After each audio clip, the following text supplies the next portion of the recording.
Saudações aristotélicas! Estamos começando agora mais um Revisando com Questões dentro de Psiquiatria e Neurofármacos. Queridos, são temas, eu sei, geralmente você tem uma versãozinha, psiquiatria é difícil, em muitas faculdades é muito mal dado, a minha psiquiatria particularmente, aprendi quase nada.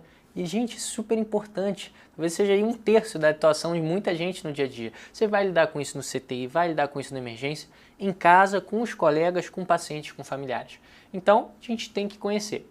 E na prova, qual que é a grande vantagem aqui? Muita gente não vai acertar essas questões, que você vai conseguir garantir revisando, tendo uma boa base teórica e caindo para dentro das questões. A gente trouxe aqui algumas para revisar, pontos importantes e principais dentro das aulas e algumas questões que poderiam te deixar um pouquinho mais desconfortável, justamente para você treinar e estar preparado também para aquelas questões médias que vão te diferenciar ainda mais para a sua aprovação. Maravilha? Vamos dar uma olhadinha aqui, a gente começa uma questão da Unesp de 2020. Para o diagnóstico de delirium, o segundo algoritmo, Confusion Assessment Method, o CAM, são obrigatórias as seguintes características. A. Pensamento desorganizado ou incoerente e déficit de memória. B. Déficit de memória e dificuldade para manter a atenção.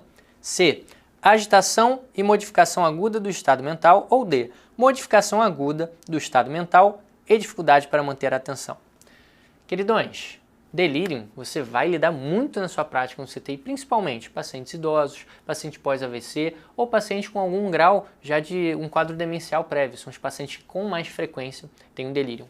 Para a gente definir o delírio, o que é? Vamos lembrar? Um estado confusional agudo, precisa ter confusão, agudo com prejuízo de atenção. Beleza? A melhor alternativa aqui para a gente é a letra D, modificação aguda do estado mental e dificuldade para manter a atenção. Percebeu que na letra C era bem parecidinho, mas está faltando um conceito?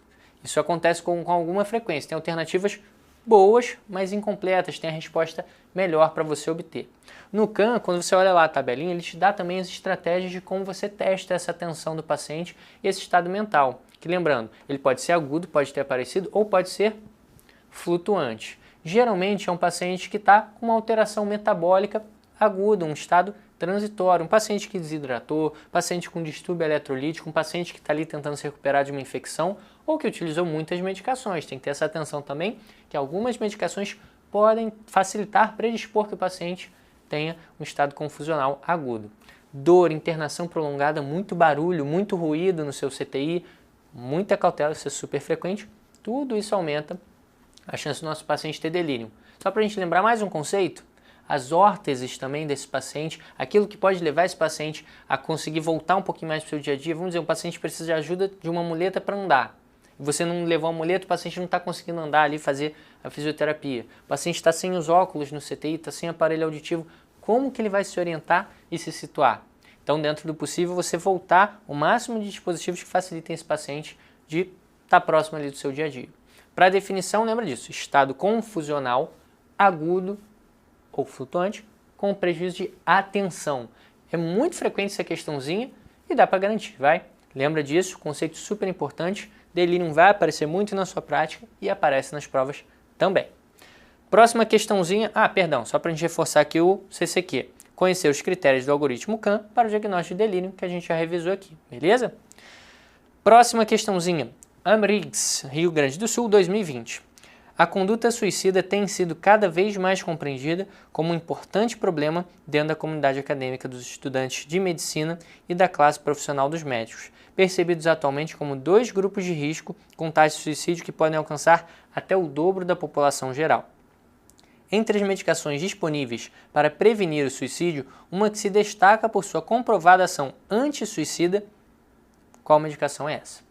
Alternativa A, fluoxetina, antidepressivo. B, imipramina. C, lítio. Ou D, clonazepam. Essa questão derrubou meio mundo. Por quê? A gente tem o estudo do suicídio, geralmente junto ali quando a gente aborda na depressão. Claro que são pacientes com uma frequência maior, têm ideação suicida. Só que pode ser uma abordagem um pouco diferente. Nem todo paciente deprimido tem ideação suicida e nem todo paciente com ideação suicida tem depressão. Muita gente foi direto e marcou ali alternativa A de armadilha, A de... Não devia marcar essa. Alternativa A, fluoxetina, pode ser sim para o tratamento de depressão, mas essa questão pegou um conceito um pouquinho mais embaixo.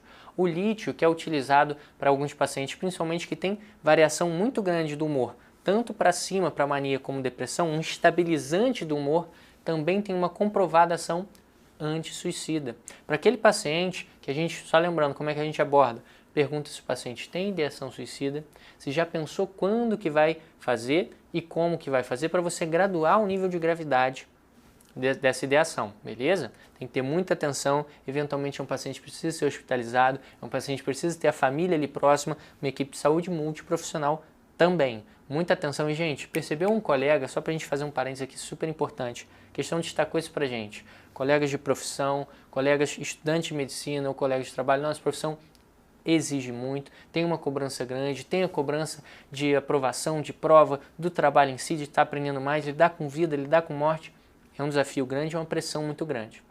Primeiro, reconheça quando você precisar de ajuda, peça ajuda dos seus colegas sim, tenha um botão de alarme ali com seus melhores amigos, você tem que estar bem, até para cuidar bem dos seus pacientes. E outra, esteja atento para perceber, orientar e ajudar seus colegas e pacientes também, beleza? Pergunta, cara, tá tudo bem? Pergunta, você já pensou em que não queria estar vivo? Já pensou em se machucar? Tem que perguntar isso. Para o paciente deprimido, então, com uma frequência e uma atenção um pouquinho maior. E para isso, não pode ser aquela consulta de 3, 5 minutos. Tem que ser um espaço mais reservado, tem que dar atenção, tem que ter um acolhimento. Maravilha?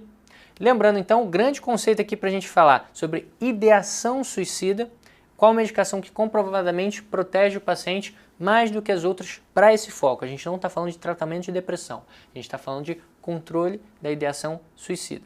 O lítio, esse é o grande conceito que a gente tinha para saber aqui. Só mais um comentário, lítio é uma das medicações com a mais difícil faixa terapêutica, porque ele intoxica muito fácil e fica fora da faixa terapêutica muito fácil também para baixo. Então, é um paciente que tem que acompanhar de perto a medicação, que é um pouco difícil de manejar a médio e longo prazo. Maravilha? Próxima questãozinha, Sursi, Ceará, 2020. Homem de 39 anos, divorciado, auxiliar de produção de uma indústria de calçados, procurou unidade básica de saúde por estar dormindo mal, acordando com sensação de fadiga, com dificuldade de ir ao trabalho devido à dificuldade de concentração e irritabilidade. Permanece jogando futebol com os amigos durante a semana e atividade de lazer com os filhos no final de semana, sem alteração no apetite, no peso, na memória e na cognição. Comenta estresse diante das exigências excessivas no trabalho e relata que tudo começou quando foi transferido para o setor da empresa responsável pela colagem de sola de sapatos. Relata que o cheiro forte o desconcentrava e isso impedia que mantivesse a atenção e a concentração nos processos de trabalho. Os recorrentes erros o levaram a situações vexaminosas devido às queixas na chefia. Qual o diagnóstico mais provável? Olha que enunciado interessante, porque são situações que muitas vezes você consegue transportar para o dia a dia. Essa questão vai trazer alguns diagnósticos que são próximos e que às vezes a gente gera dúvida. É ansiedade? É depressão? É esgotamento profissional? Vamos dar uma olhadinha nas alternativas. A. Transtorno de ansiedade generalizada. B. Síndrome do esgotamento profissional. C. Estresse pós-traumático relacionado ao trabalho. Ou D. Episódio depressivo por exposição a substâncias químicas. Vamos passar em cada uma delas. Transtorno de ansiedade generalizada. Esse paciente está com comprometimento do seu dia a dia nas outras funções, nas outras atividades, além do trabalho? A questão colocou aqui pra gente, o paciente continua jogando bola, continua atuando com os filhos, essa parte não está prejudicada, o paciente não tem prejuízo de sono, de apetite. Então, a gente colocou essa exposição, essa ansiedade, esse desconforto muito associado à situação de trabalho. No transtorno de ansiedade generalizada, esse paciente teria repercussões mais persistentes em um maior número de atividades do seu dia a dia, com prejuízo maior, inclusive nos momentos de lazer e descanso. Entendeu que é um pouquinho diferente? Maravilha. Vamos para a alternativa B. Síndrome do esgotamento profissional. Cara, para isso aqui. Quantas vezes ao longo da sua formação você já teve ou percebeu, não estou dando conta, eu não quero ir, eu não estou disposto, não está fazendo sentido, não estou realizado com essa atividade de educação, com a gente estudando, ou já na atuação, estou cansado. Isso é super comum, infelizmente um desafio grande, por conta de carga horária, por conta do translado, por conta do tipo de atividade. Queridos, vamos olhar essa questão com atenção. O que fala? Isso tudo apareceu quando foi transferido para o setor da empresa responsável pela colagem de sola de sapatos. Então esse paciente ficou mais desmotivado, ficou irritado, ficou com prejuízo de atenção, não consegue executar a atividade com a mesma tranquilidade, com a mesma facilidade que tinha antes, e ainda teve a situação de exposição, situações vexaminosas no trabalho. Tudo isso muito relacionado à situação de trabalho e o paciente desmotivado ali, mas sem prejuízo das outras atividades. Percebeu que isso está muito relacionado à atividade laboral desse paciente, que no dia a dia, nas atividades de lazer, no momento com a família e nas suas funções habituais de sono, de apetite, ele está preservado? Essa vai ser a respostinha correta para a gente, beleza? O paciente com síndrome de esgotamento profissional, caracterizado por aquele paciente que não tem disposição para ir, não se sente realizado, que tem um desconforto muito grande do trabalho, mas que você desliga ele daquela situação no dia a dia, nas atividades de lazer, ele consegue seguir super bem, beleza? Isso que a gente define e percebe e chega na resposta da questão. Vamos discutir as outras alternativas só para a gente fazer mais completinho. C. Estresse pós-traumático relacionado ao trabalho? Não. Pós o trabalho, o paciente tem a funcionalidade normal. Episódio depressivo por exposição a substâncias químicas? Seria um pouquinho mais viagem, tá? Poderia, será que essa cola tem alguma coisa a ver? Isso aí foi para pegar alguém que estivesse ali mais esotérico no momento da questão. Mas vamos lá, volta um pouquinho antes. Esse paciente tem depressão? Quando a gente está falando de depressão, o que a gente tem junto na apresentação desse paciente? Tem que ter pelo menos humor deprimido na maior parte do dia, tem geralmente alteração de sono, de apetite, de alteração ponderal para mais ou para menos, tem um paciente muitas vezes que não consegue fazer outras atividades, não tem energia, disposição e vontade para fazer atividades de lazer anteriormente satisfatórias para ele, e um paciente muitas vezes que teria também alterações cognitivas, que não apareceu. A questão fez questão de colocar isso para a gente. Ela foi bem categórica. Olha, o paciente está aqui, ó, apetite no peso, na memória, na cognição, sem alterações. Queridos, esse paciente indo também, atividade de lazer com os filhos, jogando futebol com os amigos durante a semana, ele não tem esse prejuízo em outras atividades. Então a gente não conseguiria caracterizar um quadro depressivo. Percebeu que apesar de ser parecido, ansiedade, depressão, burnout ou esgotamento profissional, a gente consegue dividir? Não, isso faltou. Isso daqui está presente. Isso daqui não caracteriza essa síndrome. Tem que ir com calma. Você tem esses conceitos, você já revisou e vai passar em um monte de questão bonitinho para ficar tranquilo em relação a quando vai aparecer cada uma, como é que você reconhece, como é que você trata. Conceito principal aqui para a gente, saber reconhecer o quadro clínico de burnout ou síndrome do esgotamento profissional. Beleza? Separa, caracteriza isso, está só dentro do ambiente de trabalho, tem repercussão de cognição, de apetite, alguma outra atividade de vontades, né, a volia do paciente para eu pensar num quadro depressivo, você consegue definir e separar muito bem isso. Show? A próxima questão, eu fiquei desconfortável quando eu li, eu fiquei com medo, fiquei assustado e você vai ficar também. Vamos dar uma olhadinha aqui, essa questão é divertidíssima. PUC São Paulo, olha que assunto importante, que interessante que a banca trouxe isso pra gente. Questão um pouquinho difícil, para quem não conhece, você vai dominar também. Silvinha, conhece? Pode ser qualquer um dos seus amigos, qualquer um dos seus familiares. 24 anos, forma-se agora em medicina. Ela não consegue ficar sem usar o celular para ler mensagens, WhatsApp e e-mails. Mesmo durante as visitas na enfermaria, conhece alguém que já ficou assim? Pois é. Quando esquece o celular, fica ansiosa. No caso de Silvinha, é correto afirmar que você já está desconfortável nesse momento, né? Queridos, essa questão traz conceitos e nomes que a gente às vezes não estava habituado, que você já vai dominar também, e é uma situação importante para o dia a dia, que as provas devem voltar a atenção também. Muito inteligente, muito legal da banca colocar essa questão. No caso de Silvinha, é correto afirmar que o uso cotidiano e por muitas horas das tecnologias é suficiente para caracterizar dependência patológica. B. O comportamento nomofóbico pode ser sinal de possível transtorno primário, que deve ser investigado e tratado. C. Esquecer o celular e apresentar sintomas de ansiedade que atrapalham a vida diária é comum na geração atual e não necessita de avaliação médica ou psicológica. E D.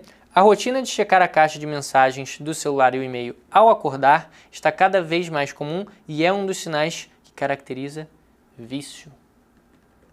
Tá desconfortável? Eu fiquei desconfortável. Quantas vezes você não acorda e antes de você ir ao banheiro, antes de você escovar os dentes, você já olhou o celular, já viu as mensagens, já olhou o que tem de importante no mundo, se alguém te ligou, muita cautela. A gente está falando, essa questão trata sobre a nomofobia. De onde veio esse nome? Veio lá um conceito que começou na Inglaterra, é o no mobile, o não celular, você não estar com o celular, e daí veio o nome em sequência de nomofobia, que é você estar desconfortável, ansioso, disfuncional quando você esquece o celular. Cara, olha como isso é comum. Há pouco tempo eu tinha ido com um amigo surfar e eu fui de carro com ele me deu carona, daí eu levei minhas coisas e na hora de sair, deixei o celular, deixei a mochila lá. Foi o dia mais feliz da minha vida. Não tive que responder mensagem no WhatsApp, não tive que responder coisas de trabalho. O dia seguinte foi uma droga, eu tive que correr atrás de todo o prejuízo. Mas nossa, foi incrível. Não sei se muitas pessoas conseguiriam fazer isso. Mas preste atenção, quantas vezes você acorda e vai direto pro celular? Ou ele descarregou e você já fica desconfortável? Isso é super comum. E você tem que reconhecer esse paciente sim, porque às vezes pode ter um transtorno psiquiátrico, pode estar tendo um prejuízo para esse paciente nos seus estudos, no seu trabalho, nos seus relacionamentos. Então, muita cautela e muita atenção. Vamos dar uma olhadinha aqui para ver o quão doente você é e o quão doente é a Silvinha. O uso cotidiano e por muitas horas das tecnologias é suficiente para caracterizar dependência patológica? Não, né? Senão nós da Aristo, que trabalhamos uma boa parte da nossa agenda no mundo virtual, estaremos todos muito doentes. Não é suficiente, pessoal. Precisa ter prejuízo, como a gente falou, da interação social, prejuízo de sono, um paciente com mais ansiedade, com repercussão no seu dia a dia. Hoje é muito comum e vai ser cada vez mais pessoas que trabalham na internet, no computador, no celular, e não necessariamente só por isso, muitas horas seria suficiente para caracterizar um distúrbio, uma patologia, beleza? Fica tranquilo, até agora estamos bem. B. O comportamento nomofóbico, essa ansiedade, esse desconforto pela ausência do celular, pode ser sinal de possível transtorno primário que deve ser investigado e tratado. Vamos guardar essa opção? C. Esquecer o celular e apresentar sintomas de ansiedade que atrapalham a vida diária é comum na geração atual e não necessita de avaliação médica ou psicológica. Queridos, só pelo shapezinho da alternativa você já acha que está errado, né?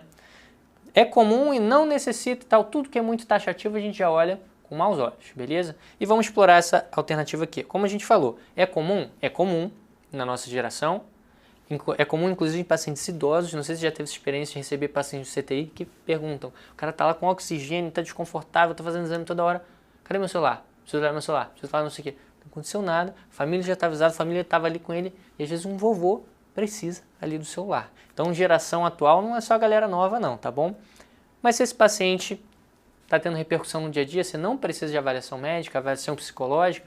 Precisa, sim. Se tem repercussão no seu dia a dia, pode ser uma situação patológica, pode caracterizar uma nomofobia, um transtorno que esse paciente precisa corrigir, precisa ser abordado para que não tenha repercussões no seu dia a dia. Então, essa alternativa está incorreta. D. A rotina de checar a caixa de mensagem do celular e o e-mail ao acordar está cada vez mais comum e é um dos sinais que caracteriza vício. Calma, você está perdoado. Você não está doente só por causa disso, senão todos nós estaremos doentes. A gente precisa ter prejuízo no nosso dia a dia, beleza? Acordar e mexer no celular, verificar e-mail, verificar agenda, verificar as mensagens, WhatsApp, Instagram, Telegram, é normal, é frequente. Uma dica, pessoal, faz um exercício, tenta, não aconteceu nada de outro mundo. Não acabou o mundo, se for alguma coisa gigante, alguém vai te ligar. Faz o exercício, cara. Vai tomar café, escova os dentes. Quando você estiver indo para o trabalho, estiver indo para a faculdade, aí você pega e olha, é um exercício, isso é legal, é saudável. Não quer dizer que você checar, olhar aquilo ali de manhã, você está doente, você está numa condição de vício só por isso. Mais uma vez, a gente precisa ter disfunções no dia a dia, nos relacionamentos, no trabalho ou nos estudos, beleza? Se você acordou e não olhou o celular está descarregado, você fica ansioso, fica desconfortável, fica irritado, não consegue pensar em mais nada, aí a gente precisa ter um pouquinho mais de atenção. Muita cautela, porque isso é frequente, você vai se deparar com isso diante de colegas, pacientes e familiares. Então tem que ter atenção para isso sim. Por quê? Vamos voltar lá na alternativa B. Comportamento nomofóbico pode ser sinal de possível transtorno primário. Às vezes um paciente tem um transtorno de ansiedade generalizada, às vezes um paciente que tem até um transtorno depressivo ou às vezes até um paciente que a gente discutiu agora há pouco, um transtorno do espectro autista e que tem fixação com um objeto, com um comportamento, com um ritual, com um hábito. Deve ser investigado e tratado. Se você tem em algum momento um paciente com prejuízo na sua funcionalidade em decorrência dessa ausência, afastamento, mesmo que temporário, do celular, tem que ter um pouquinho mais de atenção. Foi categórico aqui nessa questão que mesmo se você não tivesse esse conceito na cabeça, se for com aquela malícia, com um jeitão de prova, você conseguia chegar na resposta, vai. Por quê? Olha a alternativa B. Comportamento pode ser sinal que deve ser não sei o quê. Viu que é uma questão mais jeitosa, um pouquinho ali mais política e tal? Tem algumas outras alternativas que são muito taxativas e você já olha com maldade que geralmente não é. Isso vale para hipertensão, para pneumonia, para pediatria. Queridos, muita cautela. Esse jeitão de prova, quando você vai fazendo questão, você já conhece, mesmo se você não tiver o conceito-chave na cabeça, pelo jeitão você consegue acertar.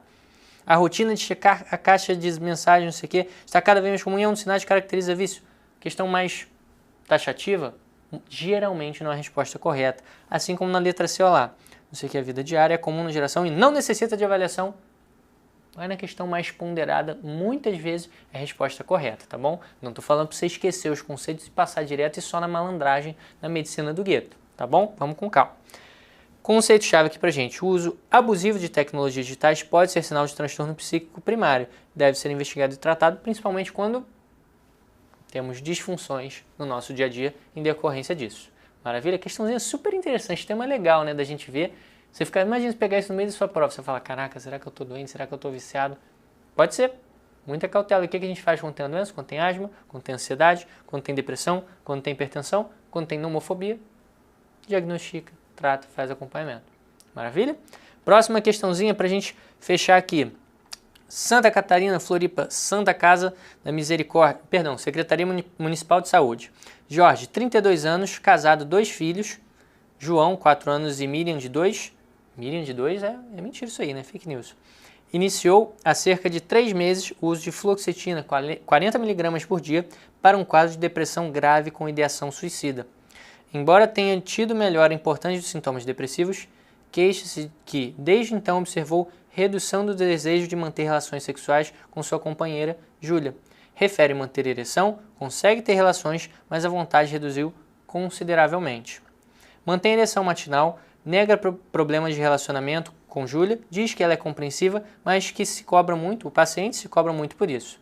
Nunca teve queixas semelhantes, nega o uso de álcool, cigarro ou outras drogas. Ao exame físico, pressão arterial 120/80, frequência cardíaca 67, ausculta cardíaca e pulmonar normais. Testículo e pênis sem alterações. Qual a conduta mais adequada dentre as seguintes? Questão que fala aqui, pessoal, um paciente com dificuldade, com redução da libido, mas um paciente que não tem prejuízo de ereção. Isso a gente pode olhar lá pela urologia, mas a gente tem que ter uma atenção especial aqui, por quê? Aquele comentário que a gente já fez, a gente olhou para isso na aula, que são os efeitos colaterais principais das medicações mais comuns que a gente usa. Vamos olhar com carinho essa questão aqui. A. Solicitar testosterona total, glicose e lipidograma visando avaliar potenciais causas da redução de libido. B. Oferecer escitalopram no lugar de fluoxetina, uma vez que há estudos demonstrando menor prevalência de disfunção sexual com o primeiro. C. Cessar imediatamente a fluoxetina e discutir com ele a possibilidade de tratamentos alternativos para a depressão. E D. Ponderar com o Jorge os prós e contras da manutenção do tratamento e avaliar a possibilidade de redução da dose da fluoxetina para 20 mg por dia. O que a gente falou na última questão? MPB, né? Medicina Popular Brasileira. Vamos no jeitão, vamos na amizade, vamos na conversa. Mas calma, também tem que ter a ciência por trás, também tem que ter os conceitos por trás. Não vem na mulambice pra cima de mim, não. Alternativa A. Solicitar testosterona total, glicose e lipidograma visando avaliar potenciais causas da redução da libido. Esse paciente, ele poderia até dosar testosterona se ele não tivesse conseguido ter nenhuma ereção, se ele tivesse um transtorno um pouco maior. Esse paciente não está com essa dificuldade, ele tem redução da libido por si só. E queridos, muito associado, tudo começando depois que começou a medicação. Você vai investigar esse paciente, submeter ele ao estresse, a eventualmente um falso positivo, o paciente vai ficar preocupado, será que eu tenho alguma doença, tem alguma coisa? Sendo que a gente tem um diagnóstico mais provável, começou a medicação recente, você sabe que o efeito colateral pode ser redução de libido? Vamos com calma, não precisa dosar isso tudo, até porque é um paciente jovem, dos outros pontos de vista, de outras doenças, ponto de vista cardiovascular saudável e consegue ter ereção, tem ereção matinal, beleza? Então a gente fica um pouco menos preocupado com essa alternativa. B. Oferecer escitalopram no lugar da fluoxetina, uma vez que há estudos demonstrando menor prevalência de disfunção sexual com o primeiro. Essa questão aqui é para pegar, né? Ninguém sabe isso de base. A A gente não tem decorado efeito colateral e comparativo entre as medicações, isso é coisa de especialista. Podia te deixar um pouquinho na dúvida. Vamos para as próximas. Deixa eu só voltar aqui um pouquinho, sair da questão. C. Cessar imediatamente fluoxetina e discutir com ele a possibilidade de tratamentos alternativos para a depressão. Queridos, era um paciente que tinha ideação suicida, que está melhor tratado em relação aos sintomas depressivos. Você vai cessar uma medicação que trouxe um benefício grande para o paciente, apesar do efeito colateral? Vamos com calma, né? É uma questão muito taxativa e com risco grande. Ah, o medicamento causou isso, vamos tirar? Calma, vai com calma, beleza? E D, ponderar com Jorge os prós e contras da manutenção do tratamento e avaliar a possibilidade de redução da dose de fluoxetina para 20 mg por dia. Uma questão mais ponderada? E de fato, só para a gente lembrar aqui e fixar, quando a gente utiliza um inibidor da recaptação seletiva de serotonina, como a fluoxetina, um dos efeitos colaterais possíveis é justamente a redução da libido. É uma medicação que atua, tem mecanismos de ação nesse campo da parte sexual, tanto que ela pode ser utilizada para os pacientes que têm o quê? Ejaculação precoce, para retardar um pouco esse paciente conseguir ter relações com um pouco mais de tranquilidade, de uma forma um pouco mais funcional. Para um paciente que não tinha esse problema e reduzir um pouquinho a libido, reduzir um pouco o tempo, pode ter um prejuízo, dependendo da faixa que ele se encontra. O que a gente pode fazer? Reduzir e deixar ainda 20 mg por dia, que geralmente mantém esse paciente na dose terapêutica, mas com menos efeitos colaterais. Só lembrando, a maioria dessas medicações de ação central, a medicação antidepressiva, medicamentos que agem no sistema nervoso central, tem uma impregnação gradual. Então, às vezes, esse paciente chegou na faixa terapêutica e está só acumulando. Você consegue reduzir um pouquinho a dose, vai ter os benefícios, ele já vai estar na faixa terapêutica, mas você consegue antagonizar ou minimizar pelo menos um pouco efeitos adversos.